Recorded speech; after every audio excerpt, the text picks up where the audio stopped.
We're greater than our limitations. They say we can't do what they head turn. Faith is what we need, not a lot, a little bit more than the mustard seed. We're greater than our limitations. They say we can't do what they head turn. Faith is what we need, not a lot, a little bit more than the mustard seed. Now one can move a molehill, two can move a mountain, one can move 10, two can move 10,000. They owe us reparation for slavery in this nation. We got to stand up. God promised us He'll never leave or forsake us. We're greater than our limitations. We're greater than limitations. They say you can't do it, they hating. Welcome to the BL Glover Show. I'm your host, Bouchon Glover. It's Friday, day after Thanksgiving. Today is November 27th. Entertainment, sports, politics is the brand, so sports is entertainment, but we got to open the show up, Rasheed, with a hand clap for your Los Angeles Lakers. I told the world that the Los Angeles Lakers was not only going to reload, but they was going to be a powerhouse. So while you doing what you do, can you pull up the roster?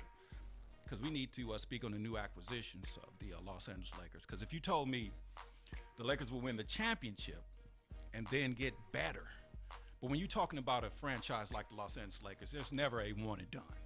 When I say never one and done, Lakers go back to back. You know, that's what they do. And LeBron James, the great, the living legend, has 4 championships. And if he could go back to back and end up three-peating, because I know without shadow of a doubt that he wants to get rid of that misnomer of who the best basketball player in the world is, because Michael Jordan, it's debatable. Now, MJ, he won 6 titles, but he has not won a title without Phil Jackson or Scottie Pippen. But if you look at LeBron James, he won titles without D. Wade, without Chris Bosh, without Kevin Love, without Kyrie Irving. And now he with the Los Angeles Lakers, and he took care of that. So let's check out the Laker acquisitions. Okay, so the new acquisitions so far have been Marc Gasol. Marc Gasol, hold up. Marc Gasol is the younger brother of Paul Gasol. A lot of people don't know that Marc Gasol was drafted originally to the Lakers, but ended up getting traded. But when you talk about a 7-footer that could stretch the floor and shoot threes from the top of the key, 6'11". Woo! With a big body. And then you also got Montrezl Harrell. Now that one right there, man, I don't know what the Clippers was thinking about by letting this guy go. The Clippers had a formula with Lou Williams and Montrezl Harrell coming off the bench, instant offense, and Montrezl Harrell is the reigning 6th man of the year. Yes. And the Clippers let him go. I guess the Clippers is back to being the Dippers, because they let Doc Rivers go and they let their nucleus go. You got, the droid, but come on. I know y'all see you, something on the tip of your tongue. Go ahead. But even when we let Doc Rivers go, we still have a championship coach in Ty Lue. That's true. And then we also replaced Montrezl with Serge Ibaka. Okay. Now, is that that's a good replacement? But when you talk about a basketball team, you got a nucleus, and how the Clippers had that backup squad, that second squad to come in and dominate. I don't think that's the formula anymore, because that's Doc Rivers' formula. So we're going to see Ty Lue. He has not won a championship without LeBron James. So we'll figure this thing out, because those introverts over there, who's the guy over there? I don't even remember his name no more. He with the braids from San Bernardino. I forgot about him. Kawhi Leonard? Yeah, he's so quiet. So Kawhi Leonard. We're going to see how that work out. But go ahead. And then you also got Wesley Matthews. Man, come on. And Dennis Schroeder. Wow. Those were the new acquisitions for the Los Angeles Lakers. Now, I know a Golden State fan. Okay. Now, is that an improvement on the championship team? Keep it 100 for me. Keep it 100. For Lakers? Yes. Thank you. Yes. Give us a hand clap for the Los Angeles Lakers, man. Because what I'm saying is, and I know I'm on record without a shadow of doubt. Talking about this. Because after they won the championship, I spoke on it. You were witness to it. And you spoke up and said it's going to be hard because of Golden State. But the Golden State Warriors right now, and, they got the draft picks and all that. But one of their top players, Klay Thompson. Yes. He's out with a Achilles. Yes. Back on it was his right Achilles, because before he tore his left Achilles. What about the knee? Which knee did he have, sir? The ACL? Is that the left knee. Yeah. So he tore his right Achilles. Yes. Wow. So that injury bug is, it's a lot of people, with talent, but sometimes that injury bug catch up to you, and a lot of times they never come back.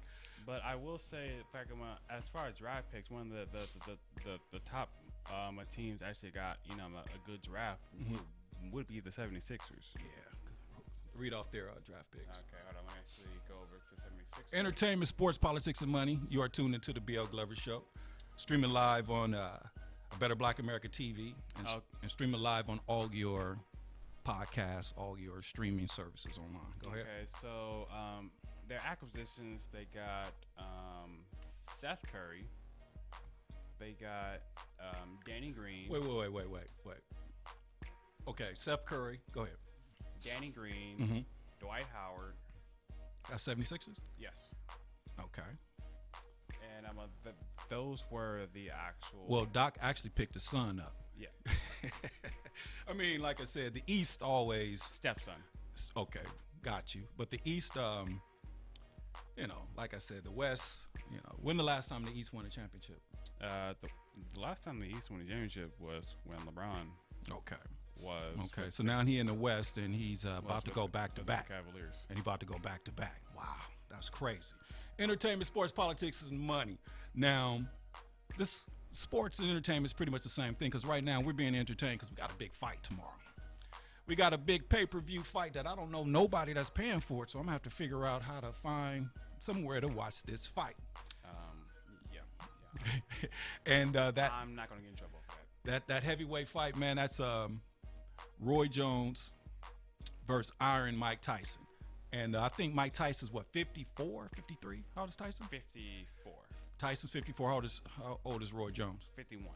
So you got a 54-year-old and a 51-year-old, soon to be 55-year-old and a 53-year-old. It's going to be very interesting.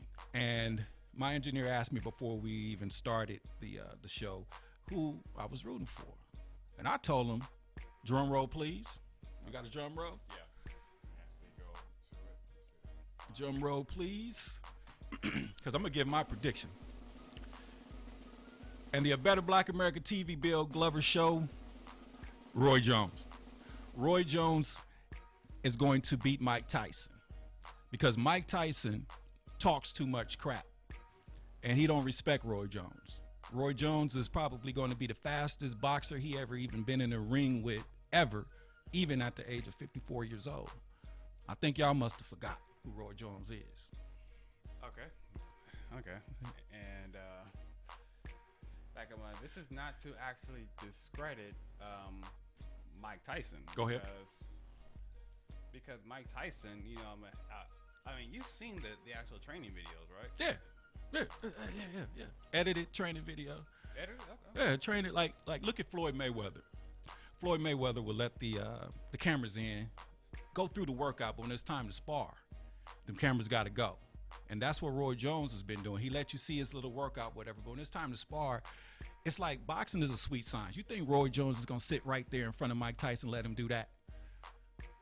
Tyson is going to attack Roy for the first 2 to 3 rounds. And once Mike Tyson run out of gas, that's when the fight's going to start. Because I've seen Mike Tyson get pulled into deep waters every time, and he took the L. The only one he beat was Alex Stewart back in 91, 92. I don't even remember when it was, when he was really challenged in a fight.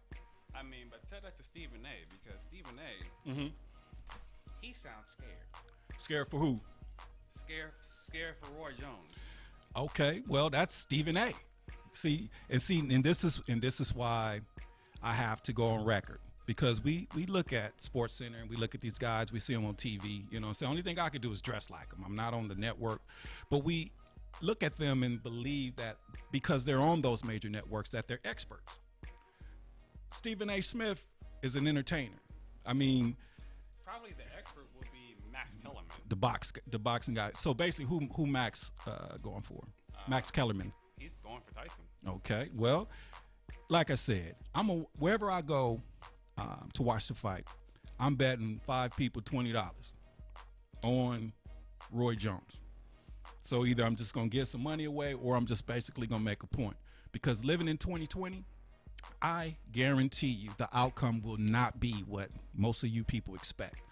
We didn't have anything or any outcome.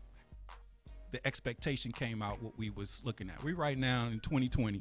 I'm in here wiping down everything. I mean, we're in a pandemic. They talking about shutting everything down again. I mean, that's crazy. But one thing is, I know it's entertainment, sports, politics, and money. So from a political perspective, New York lost that case in terms of the Supreme Court when it comes to the restrictions. So the Jews went to the Supreme Court and got that redacted. So now in California, starting tomorrow, you know, we on the restrictions, but you could protest because that's constitutional. And give me a hand clap for this one. You can go to church. What? Exactly. See, while y'all sleeping, not paying attention, Amy Barrett, the Supreme Court justice, was the difference, and sided with the Jewish community, the religious organization, and got that. So what I'm saying is it's chess, not checkers. And yesterday, President Trump said, you know what? When that time come, you know, Joe Biden get up in here, I'm going to go ahead and leave. He said that yesterday, but today he came back and said, I ain't going nowhere until that man proved to me that he didn't cheat. That's what came out of the President Donald Trump's mouth. Go ahead. But in all of the court cases so far, he's lost. Absolutely. And that's the craziest thing. So this is the case. So when they lose all these, the case that he lost today was an appointee, the appellate court judge in Philadelphia.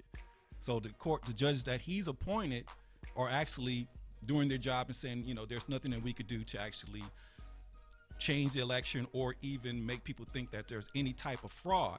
But we talked about this. That's why it's entertainment, sports, politics, and money. Because after he get rejected by all of these local appellate judges, they're going to take it to the Supreme Court. And there's a conservative majority in the Supreme Court. So what I'm saying is, it's chess, not checkers. So why they doing what they do, you know, we're going to have to figure this thing out. So entertainment, sports, politics, and money, man, like I said, the Lakers, world champion. The rich get richer. Roy Jones, Mike Tyson. I got Roy. And go ahead. It's an 8-round exhibition. So, you know, it's nothing, you know, Right. And that's why I kind of lean more towards Roy. Because with the exhibition style, after Tyson get touched a few times, he going to shut all of that down.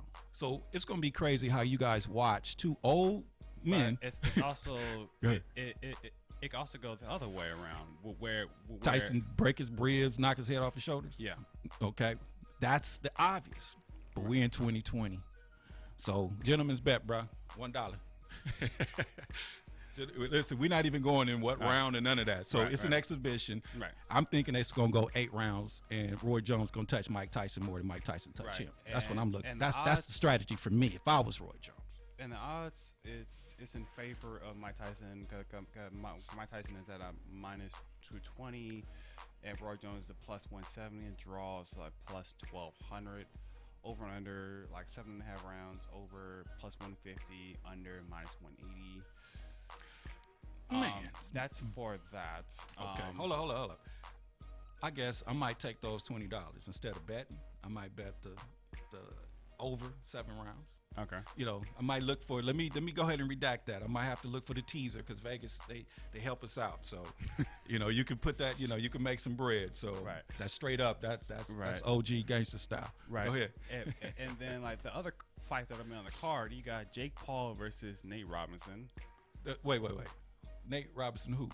The basketball player Nate Robinson? Yes. Wow. Okay. Going to fight against Jake Paul. But how tall is Nate Robinson? Nate Robinson. About 5'8", 5'9"? Yeah, it's like 5'9". So, wow, I didn't know that. So on the Roy Jones and Mike Tyson undercard, going to feature Nate Robinson versus the NBA basketball player, slam dunk champion, Nate Robinson versus Jake Paul. Jake Paul. And I never heard of Jake Paul. Jake Paul is a YouTuber. He stepped into the ring a couple times. I need to find somebody to fight. I need to be in the next situation. Yeah, I need to be in there. I need to find somebody to fight. Yes, Nate Robinson is 5'9". Jake Paul, he is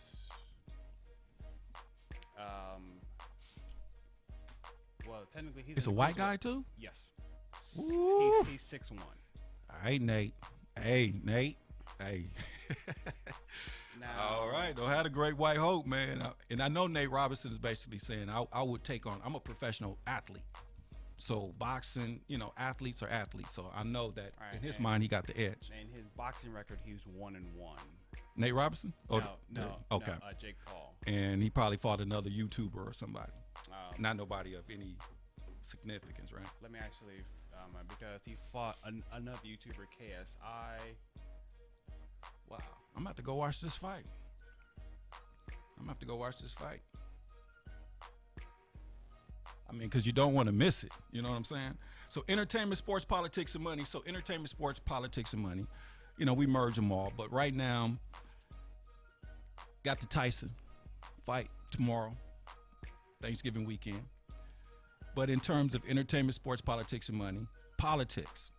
Now, with the election, already aforementioned that Trump not going nowhere if Biden can't prove, and it's all going all the way up to the Supreme Court. But the Biden camp has started to, and I knew this was going to happen, they started to pick their cabinet. And with all the progressives, to Stacey Abrams and the Divine Nine, all the surrogates that helped Joe Biden defeat Donald Trump, not win the election, defeat Donald Trump, no one is being considered for being a cabinet member. Not one. So there's more cabinet selections to go. But the first round, every last one of them is a repeat of the Obama administration. So it looks like we're going to get the same soup, just reheated. And when I say the same soup, just reheated, today, the nuclear, the person in charge of Iran's nuclear project was assassinated in plain view. They've been trying to get this guy for years, but they got him on an open road. I mean, when I say they got him, it looked like they shot something out the sky. And in my mind, I'm saying, okay, Joe Biden just announced his Secretary of State. Next week we'll really go into it, but he just announced his cabinet. So it looks like they're starting it all up again, because with the Trump administration, one thing, we did not have no wars. We did not have no wars. America first was United States stock market. American first, meaning anybody outside of the United States was actually secondary. So the Biden administration, that was the competition aspect, because the Biden administration, they're on some New World Order stuff, okay, because they're globalists. And the country that leads the global market is China. So you got America first versus the global market led by China. Remember, we didn't have any wars during the Trump administration. We just announced that Biden, pretty much going to win the election. He announced his cabinet, and today they're already killing people, because, like I said, Trump didn't say nothing about it, Biden didn't say nothing about it, and the United States is known for taking shots when they can. So, like TD Jake would say, get ready, get ready, get ready. But right. Plus, with the I believe the actual White House administration, the administration that's in charge of actually, swaying in the actual next president, they've already, said that that's already in motion. Right, absolutely. The transition is coming to play. Right. So, if, like I said, it's chestnut checkers. I'm telling you, Donald Trump then basically appraised the White House, found out it wasn't no owner. It was on the honor code. But Trump might own the White House. They might have to move Biden's administration, to his basement. I'm not even sure if he can legally do that. Well, without a shadow of a doubt, within the legal realms, all you could do is just exercise and just push and delay. It's going to come a time, January 20th, where he's going to have to roll when the inauguration goes through. But the electorates are going to put their votes in December 12th or 13th or something like that. So once the electorates do that, then the process has to be expedited. So, maybe Trump just whining and crying. because right now I don't see no foreseeable way he could stay in the White House, whether it was a rigged election or not. It's chestnut checkers. They beat you. Moving on. But you have 75 million Americans that voted for President Donald Trump. And that's the crazy thing about it. And if you look at the cities right now, you look at look at the crime rate. Okay, the crime rate is out of control. This week alone, we've passed 300 homicides, and that hasn't been like that in California or LA since 2009. And it was way worse than that. You know, even in 2009, it was coming down from the thousands of annual murders. Like, seriously, this was really Death Valley when it comes to, you know, South LA. It was bad. So now we're going to have to figure this thing out. And when I say figure this thing out, meaning go against the murder. Because you look at the rappers, entertainment, sports, politics, and money. You look at the rappers. You got all these rappers out here that's trying to speak up and communicate to the people. And you have these rappers getting pushed back from the street. They're basically telling them to stay out of our business.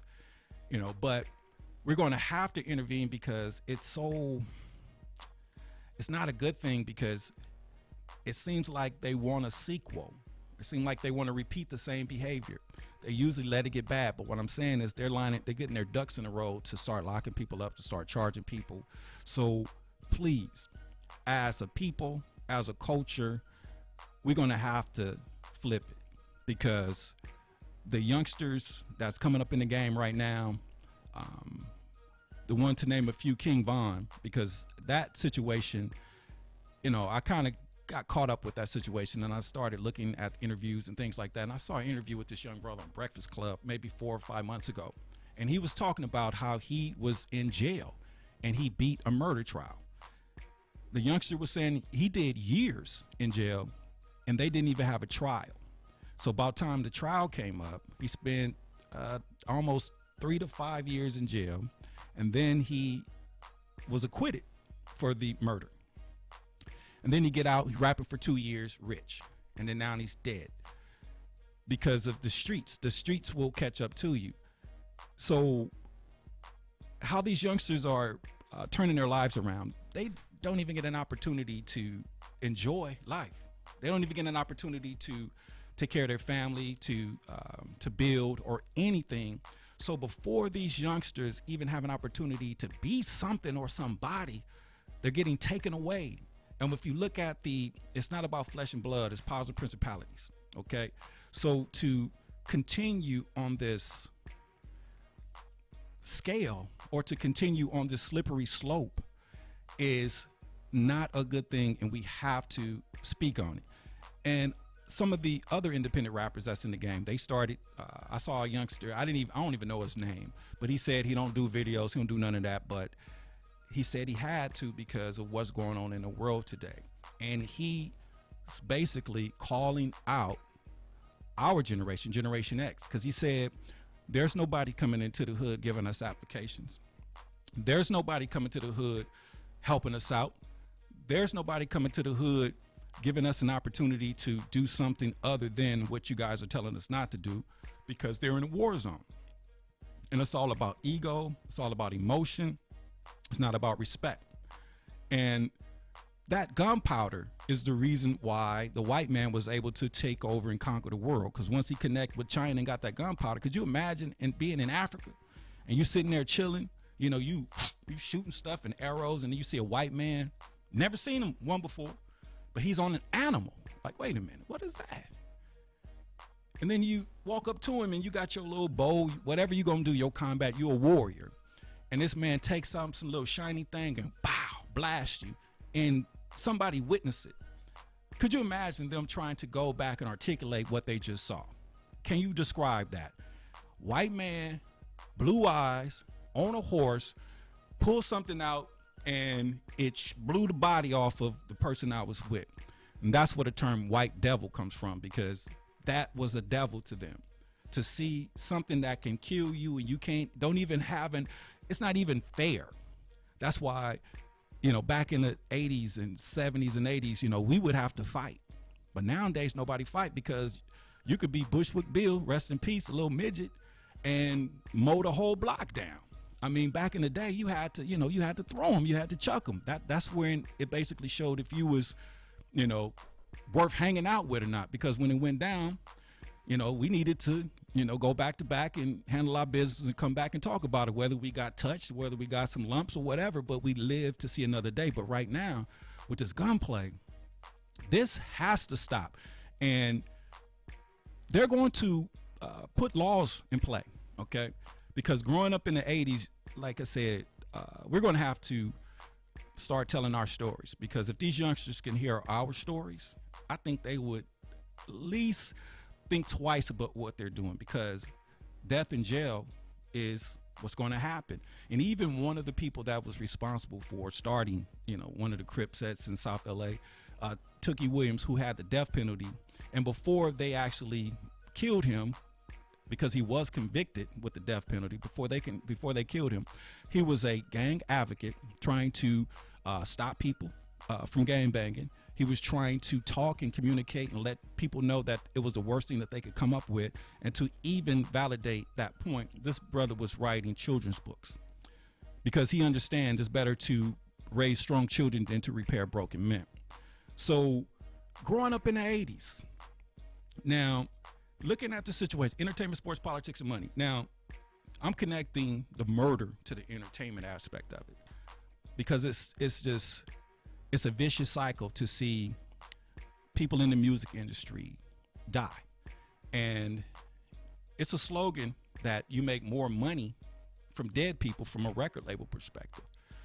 So, and like I said, the record labels invest in the private prison. So it's a vicious cycle that they want to continue to push, and we have to stop just falling in, because it's easy to go that route. It's hard to write some lyrics or to write a song that's motivating and inspiring without, being derogatory or something. That's difficult. That's what a songwriter does. But when you just, make a beat and then you just repeat a chant, it's not, that's music, but it's not the type of music that, we want to be rocking with right now. I understand, it's good to party and have fun and all that, but moving forward, we're going to have to change this music, because the music is pushing the murder and the crime.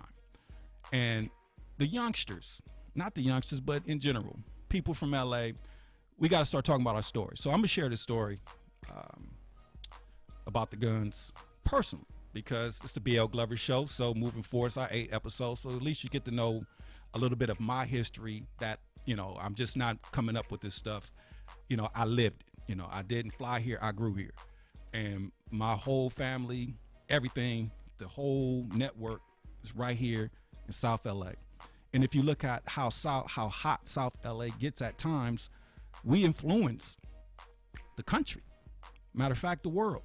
Because, when West Coast rap, gangster rap, and all that gang banging, all that stuff started right here.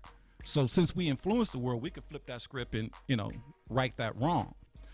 But in 1984, I'm a youngster, 13 years old, playing youth football. I think the football season probably over at the time. So now, I'm going to school in the Valley. I'm a 7th grader, but I'm hanging out now. So now that football season is over, Friday nights, I'm riding to school, the school bus, and there's a party on 54th and Cimarron. And as a youngster, back then, middle school went from 7th, 8th, and 9th. So your 9th graders, mustache, brothers, shaving, had girlfriends, having sex, all of that. And we 7th graders looking up to these guys. So there was a party on Cimarron and 54th Street. So as a youngster, I'm trying to be down. Like, let me go. Like, man, Sharon ain't gonna let you roll, bro. I'm like, man, my mama cool. Matter of fact, my mama gonna pick us up. True story. So they was like, all right, so you gonna roll with us. We're gonna catch the bus, but so you said your mother gonna pick you up? I said, no, she gonna pick us up. She said, all right. So it was like 6 of us. 3 of them said, look me in my eyes, said, I'm riding with you. Like, all right. So we catch the bus, 1984, down Vermont at night to 54th Street. And before and around that time, we could travel, maneuver around the city. But after that, it was literally impossible. But check this out. We jumped on the 54th bus, jumped off on, I think it was Arlington, walked around the corner to this little house party. So I went in there and I saw a couple friends that, went to Nobel Middle School at the time. I went to Nobel from the 7th to half my 8th grade year. Then I came back, and that's when I went to John Muir, right there on Vermont, down the street from the house. And I didn't go to John Muir because it was just too much going on from 6 to 7. Niggas hopping gates, fighting, all of that. So we over there at the party. I mean, we having fun. They playing Atomic Dog. I know y'all remember the Freak. I was a 7th grader. I'm tall, so I'm, with the high school girls. I'm having a ball, right? But in the corner of my eye, and I'm only 13, and I had this intuition my whole life. I looked to the corner. I saw some brothers piling in. I'm in middle school. These other brothers, they're in the 9th grade, and then we had some people that went to Chatsworth, high school. Okay.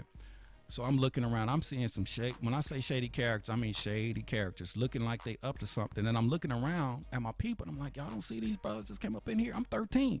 I'm like, what y'all doing? Y'all don't see this? So my spider sense to kick in. I looked at the clock. It was 10:59. I called my mother and said, come pick us up. And told her the address, walked out. It's back in the day, we did house parties. I just walked in these people's kitchen, used their phone.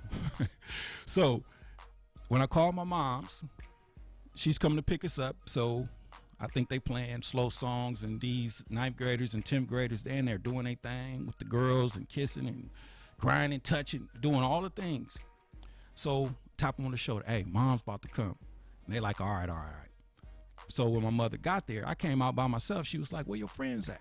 So I went back in, excuse me, to these shady characters, and say, hey, mom's is here. They looked at me and they was like, nah, we cool. And I understood, because they was, hanging out with their girls and all, whatever. And they've been going to these parties all semester.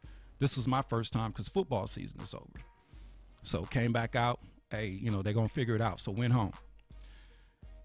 So I didn't go around the corner on Saturday or Sunday, but on Monday when we was time to go back to school, like 2 of them didn't go to school, but they started talking about what happened. And when I say my spider senses kicked in, I'm talking about I knew something was about to go down.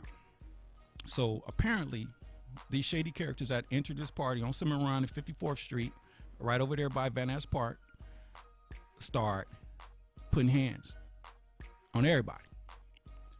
And a couple people got beat up. People was running down the street, and it was just some big chaos. And when I'm on the school bus and I'm telling people I went to the party, they like, you lying. Where was you at? Did you have a fight? And I'm like, nah. I'm telling them, I was there. So that week, it comes to be another party on 54th between Vermont and Hoover. So right in the school bus, to get to the valley, we had to go down Vermont. And jumping on that bus, everybody that jumped on that bus from Gage, from Slauson to King Boulevard was either claimed Hoover or have some affiliation with Hoover. And to experience those buses crossing on the Sepulveda Pass and see people throwing up gang signs, it was the craziest thing ever. But I got an invite to the party on 54th Street. And one of my classmates, we 7th graders, we talking. And he was like, man, so that party on Cimarron, man, that was crazy. And I was like, yeah, I was there. And then he didn't believe me. Did you fight? What happened? Woo, woo, woo. I'm like, nah, bro. Moms came, I left. I didn't see none of that. But he was like, he looked me dead in my eyes and he said, look, we got a party on 54th Street. Come rock with us. So my intentions was that Friday, to go to this party on 54th Street. But when I went around the corner on the 5 to see who was going to roll with me, I'm about to jump on the bus. They sitting back like, nah, I don't think you might want to do that, because they knew what was going on, but clearly I didn't get the information. So all things have purpose. So as I'm walking back, I'm about to jump on the bus and go to this party myself because it's just down Vermont. And at that time, you could ride the bus. It wasn't, before all of the gunplay. because even on the party of Cimarron, it was just fights, nothing.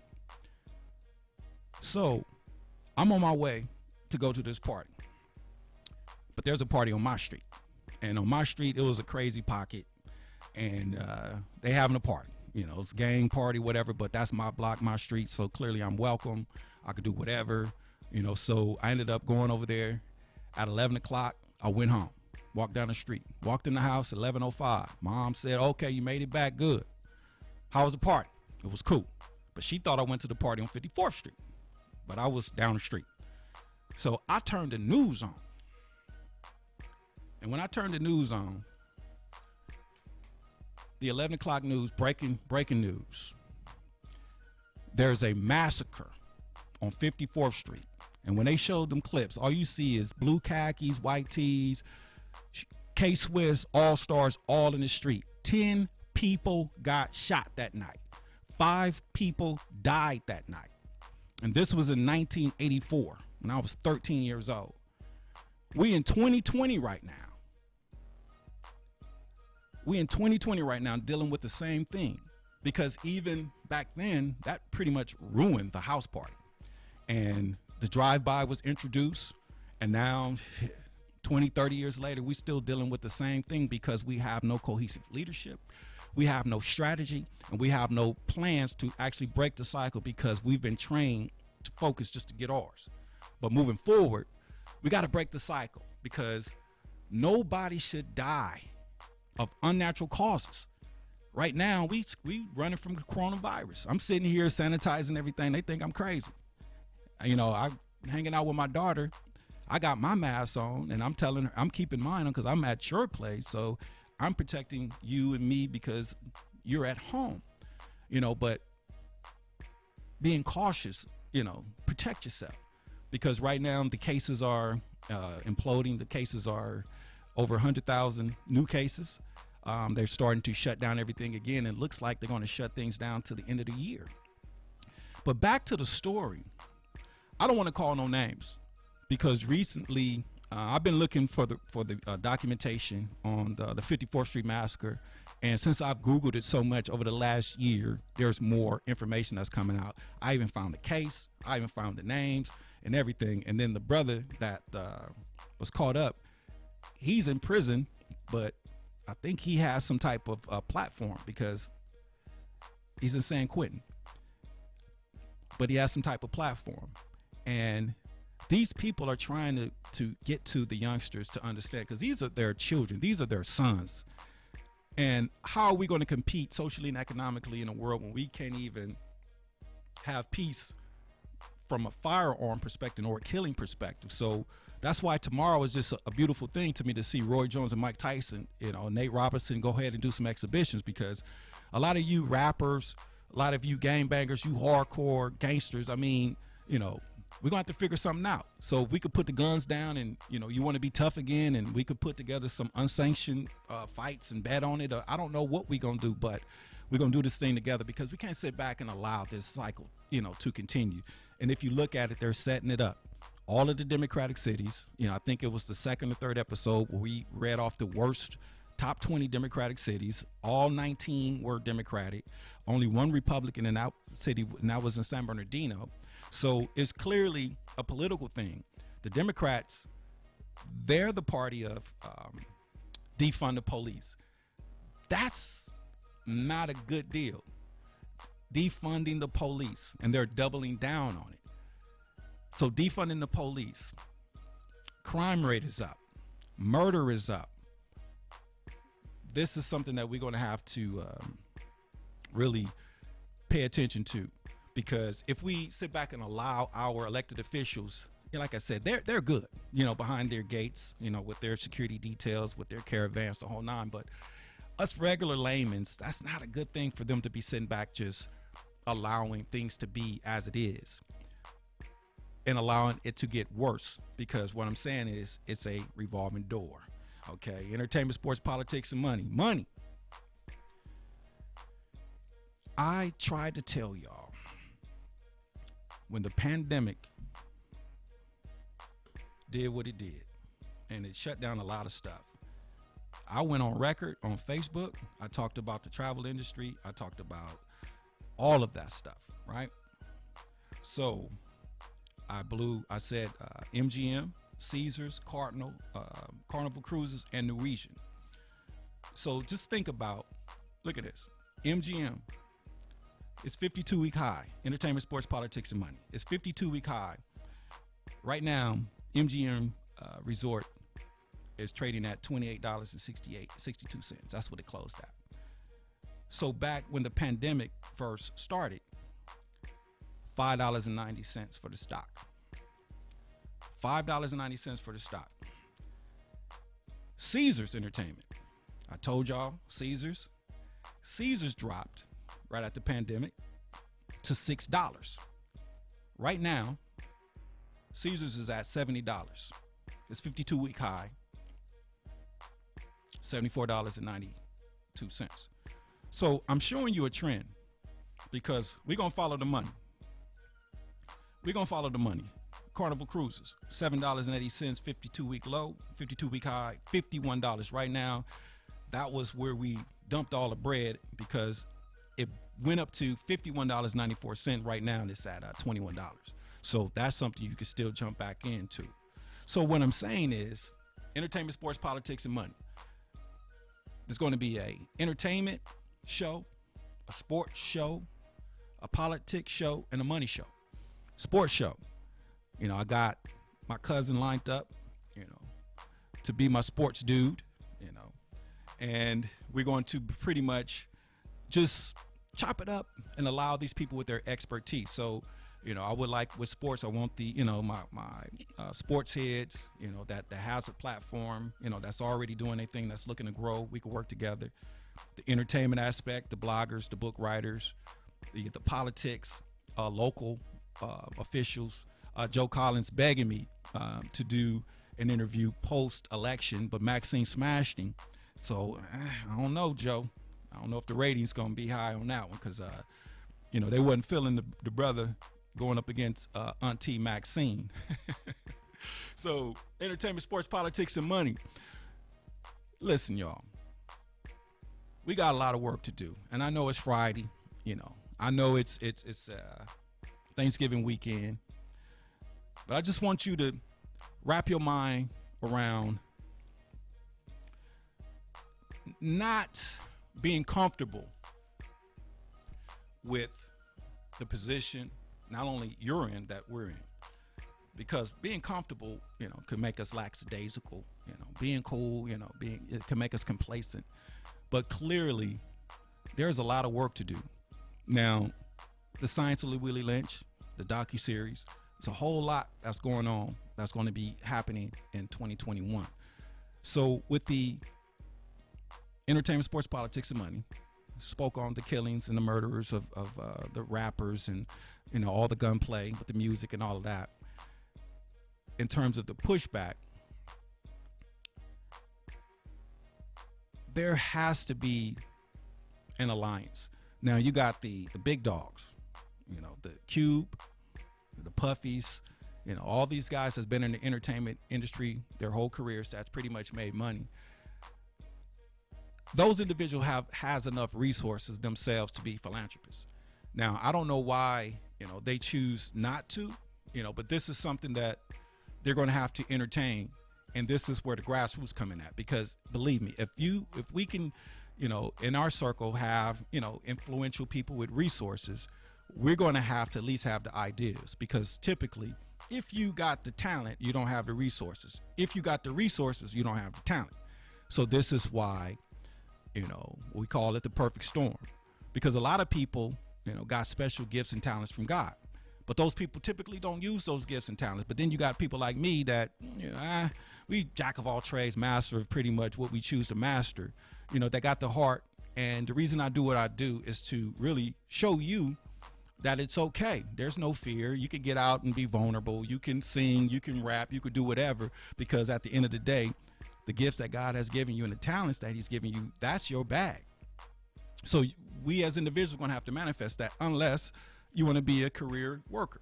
Now, the opportunities that we have today is not like the opportunities that the the baby boomers had. You know, I worked in contract security in the aerospace defense, the aerospace industry, government contractor. And a lot of the individuals that I met that were career aerospace people, you know, I know their stories. And a lot of them tell their story about being in high school in this, you know, in the 70s and working in some type of cedar program to where they leave high school at lunchtime. I mean, we had the work release program, but they would leave high school at lunchtime. So instead of going to some retail job at the mall like we was doing, working at Home Depot and all of that stuff, they were going to getting training from Northrop Grumman. They was getting training from Pacific Bell, which was the phone company at the time. They were getting training for the electric company, Department of Water and Power, the whole nine. And these programs gave them the opportunities that they have, and if they was consistent with it, homeowners, retiring, living a good life, you know, did good for themselves, and that will never happen again unless, you know, we put some skin in the game and decide to actually, you know, help the next generation by giving them opportunities, because they're crying out. I mean, like I said, I've watched videos with guys with gold teeth, scars on their face, tattooed tears, rolling up weed, talking about they need some help. Nobody's helping them. Nobody's coming into the community. Nobody's, you know, so basically they're living life reckless because they don't realize that survival is the key to anything. Because like myself, pushing 50, just to make it here is a blessing. To come from the community that I came from, it's a blessing. So if I don't pay homage, if I don't utilize the gift that God bestowed upon me to basically just make whatever little impact that I can, you know, even if it's just inspiring the next man to do his due diligence and step his game up, because it's going to take a movement. It's going to take us to be like on the same sheet of music, on the same, you know, beating to the same drum, you know, like the civil rights movement. You know, it really wasn't political. It was blacks getting from an oppression position and getting out of Jim Crow South. But from a political perspective, it's chestnut checkers. So the government decided to make it political and play Dr. King and bring him in and have the FBI put the files on him and then get him assassinated and then push whatever agenda they pushed on us to have us in this position right now talking about what we're talking about. So the science of Willie Lynch, a lot of this stuff, you know, we're going to unpack. So like I said, entertainment, sports, politics, and money, like I spoke on my live this morning, coming into the studio, it's like playing in a D-League. Just coming in here, you know, getting some repetition, getting my muscle memory up, you know, learning how to engage and figure this thing out because, you know, I'm just going to keep doing it. And like I said, the anxiety's pretty much to zero. Only thing I have issue is the green screen. So we're going to keep it pushing. And another issue that I have is not having enough time. It's already 7:50. So entertainment, sports, politics, and money, because time flies when you're having fun. So like I said, A Better Black America TV. You can see it on all your streaming platforms. A Better Black America TV on YouTube. Subscribe, because like I said, I need 2 or 3 more subscribers to have 400. And like I said, if I look and see if it's somebody that I know that's local, you know, I'm gonna hit you up and I'm gonna bring you a Privileged People T-shirt, because right now, you know, we looking for the win-win. I don't want to take nothing from nobody.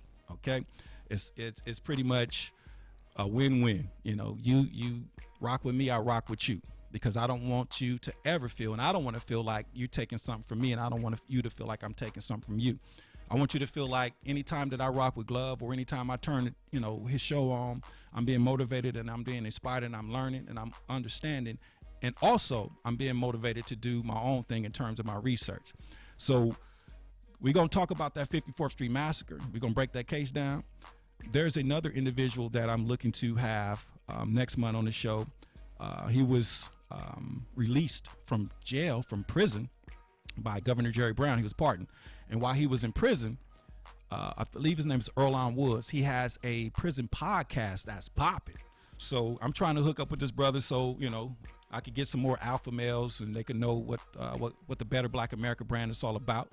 Because the Better Black America brand is pretty much Black America taking the leadership and taking ownership of its community. It's not against anybody. It's not anti anything. It's basically us doing what every other culture and community does for their own people. We got to look out for ours. That's why America First, you know, we didn't have an issue when the president's America First program, because why?